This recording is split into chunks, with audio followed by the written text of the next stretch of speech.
And you security. This is security. That's security. Nigga, you pussy. Look, shut up. Shut up. And you with a cop. And look, you tight. And you with police. And you with police, nigga. Look, that cop. That nigga cop. You a bitch here, right here, fraud on the ground like you was that. Baby, my nigga gonna be in the land swerving with me, eating gat. Dog, real boss, makes a car, nigga. You a bit back. But neither here nor there, you heard? Listen, y'all niggas tell Meek Mill, come fight me. Tell Meek Mill I wanna fight that one-on-one, you heard? And I don't even gotta trip about money and all that. Cause I got more money than yeah, y'all already know how we playing out this. It's real Go. life. Real life yeah, shit. Nigga, Diddy gang, Meek Mill in real life. Yeah. Don't ever disrespect me, you Talk heard? that shit, Meek. Yeah, Meek.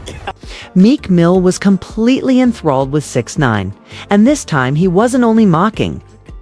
Now that Meek's name has drawn into the entire insanity of the Diddy freak show, this provides 6ix9ine with the ideal opportunity to strike, as you are already aware. Meek and 6ix9ine have a deep-seated feud, so this issue is going to blow out. As you are all aware, the animosity between Meek Mill and 6ix9ine is not new. It's been simmering since 2018, long before the Diddy Boy toy scandals made headlines.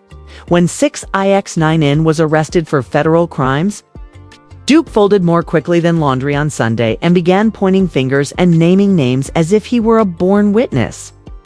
Meek was among the first to characterize the courtroom drama that the rap game witnessed as outright treachery. You see, Meek always had that one function. He has been advocating for justice, jail reform, and standing on his own 2 feet. Additionally, Meek stated in a 2018 interview that he wanted to counsel 6ix9ine, saying, "You throw out that particular type of energy, and that energy actually comes back." I've been like, all that you're doing is stupid at this point. I know you might have got on from doing it and it worked out to be able to make some money, but I think you need to slow down. I think you beefing with too many people right now. You putting the wrong energy out, and the world will deliver the energy that you putting out. Like, you delivering a gangster type of energy now. He locked up in the middle of some shit. So, you know, you gave out that energy, you kind of got that energy back. I seen him one time and I was like, yo, I'm gonna holler at you real quick. He was like, all right, I'm gonna holler at you in a second. And I was gonna tell him like things, not talking about the prison, just like, yo, stop putting that energy out. You get money now. Yeah, man. You know what I'm saying? And nobody wanna live like that. You can't live with 10 security guards. Now, fast forward to 2020 when things get ugly with this feud. Meek joined X in an attempt to essentially stop 6ix9ine's Instagram live stream. "I hope the rat goes live to apologize to the people he told on or the victim," he tweeted. "You all forget that Nippy was murdered by a rat very quickly. Hey, he shouldn't have been living on the streets. He's dead. Therefore, that's the only thing I do every day. Like a coward, he abandoned his infant mother and kid as targets. After that." 6ix9ine tweeted, "Imagine having a newborn baby come into the world and be pressed about a Mexican with rainbow hair." In response to Meek, this comment was a direct jab at Meek, who had recently welcomed a baby with Milan Harris and was occupied with making 6ix9ine appear. Naturally, Meek responded on X by acting as though he was spitting bars and claiming that 6ix9ine is a keyboard informant who is raising his sons like soldiers or something. Meek then attempted to change the subject and became very upset by it, by claiming that police officers are killing people while 6ix9ine is out there harassing families. 6ix9ine was out here using his filth to feed wealthy white people, and 6ix9ine was not having any of it as he walked out the gate pleading for influence and streams with Gooba Meek. He ruined the song, made a return, and essentially informed the world. 6ix9ine, who had rainbow hair and was a walking illness, tweeted that new music was garbage. "We heard that, haha," but 6ix9ine doesn't accept no for an answer. No, he reversed course and attacked Meek's entire persona, claiming that all of that activity was over. That Meek only discusses justice while the cameras are rolling. And this culminated on February 14, 2021, outside of a nightclub in Atlanta. 6ix9ine accosted Meek Mill as he was leaving the event, resulting in a heated altercation that was caught on camera. As Meek's security steps in to stop physical contact, 6ix9ine can be heard yelling at him and accusing him of being with police enforcement in the video. That's a fact, you pussy. That's a fact, you pussy. Hey, you security. This is security. That's security, you pussy. Look, shut up. Shut up. And you with a cop. We out. And look, you take. And you with police. And you with police, nigga. Look, that cop. That Later, Meek tweeted that 6ix9ine was waiting for me outside the club. They're attempting to get us. The incident happened swiftly. It became well known when both musicians shared their thoughts on social media. While Meek accused 6ix9ine of arranging the encounter for publicity, 6ix9ine made fun of Meek for having security. And Meek's operations are not wasting any time now that his name has been linked to this entire Diddy Freaka fiasco with all the audios and pictures out there. Didn't Diddy have you in the ass? Was the first tweet posted by Soulja Boy? Additionally, Dude has been waiting to prepare Meek Mill's lunch, and now 6ix9ine isn't letting it go. You see, it's not a secret. Diddy and Meek have been close for many years. At gatherings that business brothers enjoy, we've seen them chilling and having a good time. However, now that Diddy's business is collapsing due to litigation, leaked videos, and bizarre party accusations, Meek's name is being brought up frequently. At one point, according to many insiders and leaked stories, Meek was Diddy's favorite boy toy and received VIP treatment in exchange for their time together. Let's fast forward to Meek's 27th birthday. Diddy went all out, spending $25,000 every night on the Parisian Palace, a house in Vegas, and there were unpleasant things that happened in that home. The property manager, Jason Haidt, said that the premises was filthy, with broken alcohol bottles, used condoms, blood on the mattress, razor blades, lubricants on the drawers, and marble flooring.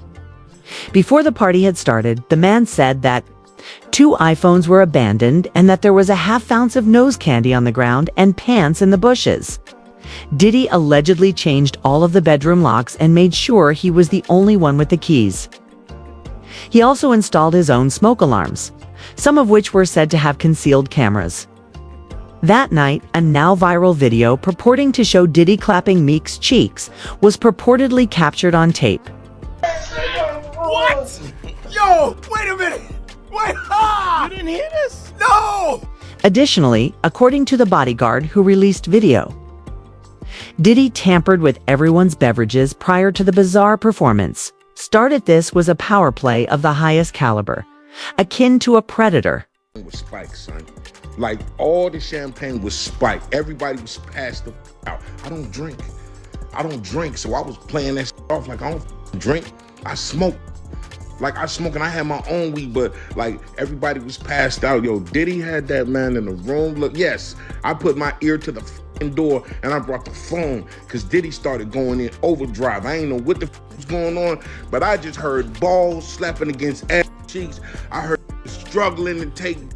I heard being like, yeah, daddy. Like when he started all that daddy this and daddy that, and then I heard some hollering and struggling. Like, yeah, I kept the phone there and I recorded all this because I was like. And others aren't forgetting the video that appeared in which Diddy really called "I'm a Sly Father." I mean, who refers to them as daddy homeboys? What's up, King Son? Man, you doing it, man. You deserve it, daddy. You putting in that work. Proud of you. I love you.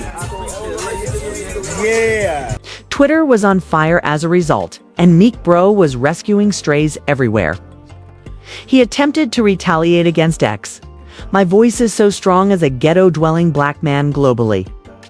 They want it removed because I am a true ruler who is under the complete power of no person. Bots and political campaigns taught them how to harm brands, but they were unable to stop us. To find out who was behind the smear campaign, he even claimed to have spent $100,000 He tweeted, "The streets know what's up with me" is not the case. We're talking about the business side. Someone is using Meek Mill to power these awful efforts. Once more, received $100,000 for a comprehensive inquiry into who is funding this and how precisely my name relates to it. It sounded fantastic, but nothing came of it. No inquiry, no receipts, just more tweets. People are now questioning if it's just smoke and these aren't theories, or if it's all cap. Why don't you clear your name and follow through if you have the bag for it? Lil Rod claims in one of Diddy's cases that Diddy was having an affair with a Philadelphia rapper who had previously dated Nicki Minaj. Do you know anyone else from Philadelphia that was able to get Nicki? We got a lawsuit. So the Lil Rod lawsuit we got. Yeah, I read through the whole thing. And it didn't mention Meek by name, but there was a footnote. A Philly rapper who used to date the name. Nicki Minaj. It was like a Jeopardy question. Duh, who is that? There could only be one person on the planet. Unless there's a Philly rapper that also dated Nicki that no one knows about. It's obviously Meek Mill. So essentially, I reacted to, I literally found out on stream, what the f? I'm like, yo, no way Meek Mill was in these. People are now squinting sideways to connect dots that shouldn't even be in the same puzzle because of that joint. Then arrived 6ix9ine in speaking with academics. He said that Diddy used to sleep next to him. We sleeping right next to each other. Pause. So would you you just not for real. I get it, but I slept right here, he slept right there. According to Street Chatter, Meek was given a subliminal clean shot by being placed in the same strange bed. You are aware that 6ix9ine doesn't only speak. He makes fun of now, as 6ix9ine soldiers, academics, and the streets all had their sights set on Meek Mill. This was his chance to retaliate for all Meek had attempted to do to him over the years. The internet has been ablaze with responses. But is it all rumors? He is in the pool knowing he is hurting, fam, one person said. Additionally, Diddy purposefully taped it while saying, "You deserve it." Daddy bro is a devil, someone else stated. Diddy used that man on his birthday. I bet Meek Mill hates birthdays now for real, another person said. It's incredible. Nobody got into fights or even mentioned arguments during any of these dodgy parties with drug spikes and booze. Freakouts. Everyone was just at ease with their brotherly love. Do you think Meek Mill was just caught in the crossfire of Diddy's collapsing business? Or is there more to the story? How involved do you think he was in Diddy's scheming? Post your ideas in the comments section. Don't be shy. And if you're bursting with unadulterated passion and genuine insights, don't just scroll. Instead, press subscribe to keep the momentum going while the next jaw dropper loads.